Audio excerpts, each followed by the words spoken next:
morning, Koji. Good morning. Thank you very much for coming in early to do this interview for us. It's okay. I know, I'm sure. Yeah, before the people come, you have to tidy up. Yeah. Well, for people that are watching, they probably don't realise how on demand you've been with everyone wanting to do some filming. So I'm really looking forward to having a conversation and learning about your garden. So obviously, you're from Japan. Yes, I am.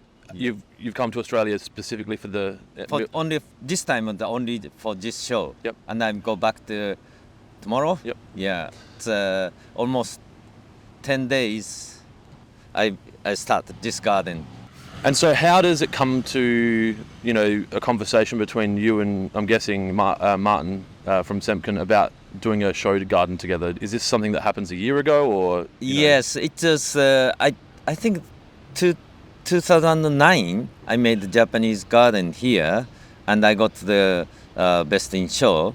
And the organizer asked me something a little bit different again. So the Martin contacted me. Yep. And then that's the starting the story. It's before the coronavirus. Yep. And I was almost started. And then they said suddenly go back. Okay, so you had come to Victoria then? Yes. To build a garden? That was happened 4 years ago. Yeah. And I came to the last year. I came to here, Yep. and they asked me to come, so they give the chance to build a garden here. So I said, it's okay. It's a very enjoyable time I can spend. Yeah. Well, it's nice, I guess, to be able to travel the world for what you consider, I don't know if you consider it a job, but, for what you do for a living. And so you've traveled around the world with landscape design and garden. Yeah, especially I have done many private garden and Chelsea Flower Show garden in England. Yep. And but after that, I have to do it my own job, so I didn't go to. But quite interesting to work outside of Japan. Yep. Yeah, I love it. So in Japan, you have a nursery? Yes, Yep. my own nursery, Yep. mainly growing herbaceous and bonsai plants. Okay. Yeah. So talk to me about the design. Obviously, we've talked off camera a little bit about the hybrid, I guess, English-Japanese hybrid. Yes, it's my basic idea. I'm Japanese, so based on Japanese style, but still I got the huge influence from the English style. So I try to make it mixtured, we call fusion. And also Japanese style is quite friendly to the based on the nature's system. So I mixed up here. So the human beings and the nature stay together, and the Western and the Eastern stay together here. So that is my basic idea. What is there a feature in the garden that people might not have noticed, or that's kind of like your little signature or something that, you like to put into the garden that maybe doesn't always get noticed by people?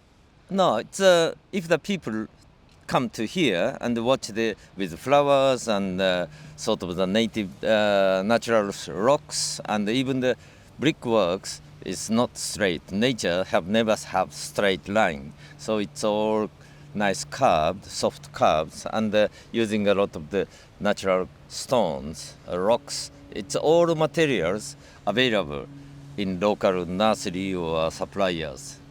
So that's obviously a challenge when you're doing a show garden, if you take the route of being intentionally imperfect. Yeah, that's the quite big challenge, because this style of the garden is quite unusual for this flower show, I think. So still I have some Aussie plants, Australian native plants as well, but it's mixed with the Chinese, Japanese, Americans, and the Westerns all together, making sort of the nice harmony. I try to make it. It's interesting to see pine. I'm not a horticulturalist in any way, but that's very Japanese. Yeah, it to is. see that. Were they easy to source here? Yeah, Yep. it is available, and the needle of the pine trees is protecting from the evil spirits. So it's evil spirits doesn't like the pine trees. The prickly nature of the pine that's tree. Right. Yep. So this garden, this area is protected from the evil spirits, so you can feel it's comfortable. It's also, I'm noticing more and more plants as I look in, like you see some bamboo hidden in the back, and you know, it didn't kind of catch my eye initially. Were there any challenges that kind of got you close to not getting it done, or was it all? No, I tried all the materials. It's not too new, not too strange, or not too accept. So this is a sort of the quite common plant. Very, very accessible plants. Very accessible. So I think that everybody come to here, nothing new, but still you feel something to their gardens. Well, I guess there's no new colours in the world, right? But then there's always new paintings.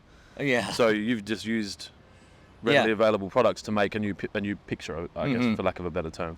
I use old blue stone. Yep. Yeah, that is Melbourne color, and the sands also blue from the blue stone. So whereas if this was in Japan, it might be a it's a different color. We're gonna use it. Yeah. It's I hope this color is familiar to the Melbourne the people. That is amazing.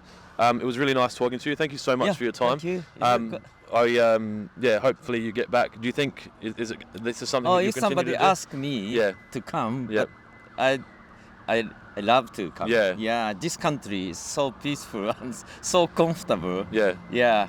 It's interesting that you say that because Japan's also very peaceful and very comfortable. So I guess it makes it. But still, the society is very. It's chaotic. Yeah. Sort of the rush. Yep. Yeah. Are you still living in Nagano now, or have you moved? Yes. My city is very small. Yeah. So that's, I guess, for people that haven't been to Japan and that have seen pictures or video of Tokyo, Nagano's a long step from Tokyo. So you still have that. I'm so surprised. Almost everybody have been to Japan at least once. Well, more than 2 or 3 times. It's a very accessible country for Australia. And I think that you have things like your ski and snowboarding, which is appealing to maybe a generation of, extreme sports people. But then the culture and, the age and the respectability or the respectfulness of how the Japanese treat their architecture and their buildings appeals to So there's so many different facets, even food. Like if you're a foodie, it appeals to people that are into food. So I think, being accessible, it's not inexpensive, but it's not out of reach. And also you've got so many different things for different found people. It's very expensive here. Yeah. Instead, if you compare with Japan. Mate, you see what it's like when you try and take Australian dollars and buy some yen and then buy a can of Coke for $5 in a vending machine. Anyway, thank you so much. I wish you safe travels back tomorrow. And it's really good talking to you. Thank you very much indeed. No worries.